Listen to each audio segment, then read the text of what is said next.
नमस्ते प्रणाम। आज मैं आप लोग के बीच में बहुत ही प्यारा सा गीत लेके आई हूँ। बेटी विवाह गीत है। अगर मेरा गीत पसंद आए तो चैनल को सब्सक्राइब कर लेना और प्यारा प्यारा सा कमेंट जरूर करना कि आप हमारी वीडियो कहाँ से देख रहे हैं।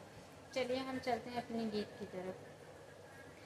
पापा की दुलारी चिट्ठिया लिखी भेजई, अरे चले आव पापा अरे ललन मायर, चले आव पापा हमारे ललन माँ। कैसे के आई बेटी तोहरी के देश, आयर तोहरी ससुया बड़ी घाघरे ललन, आयर तोहरी ससुया बड़ी घाघरे ललन। हमारी ससुया बाबा कर चलिया बयरे आजू होई चाहे काले रे ललन।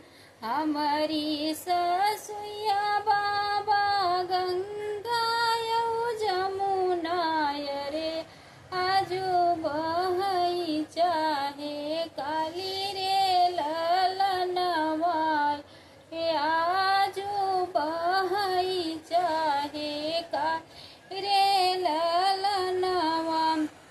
पापा का दुलारी चिट्ठिया लिखी भेजई, अरे चले आव चाचा मार रे ललनवा।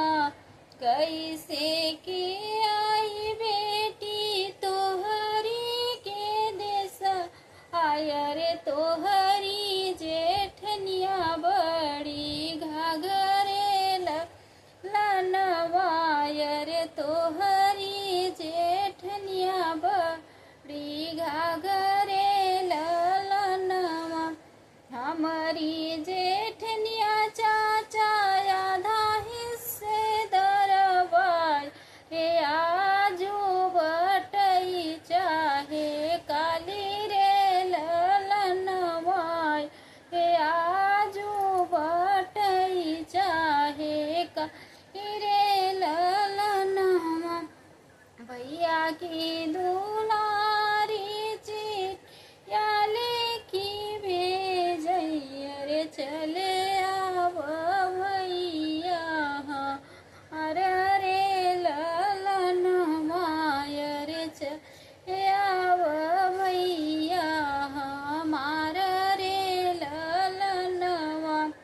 कैसे के आई बहिनी तोहरी देशवायर, तोहरी ननदिया बड़ी घाघरे ललनवा, रे तोहरी ननदिया बड़ी घाघरे ललनवा।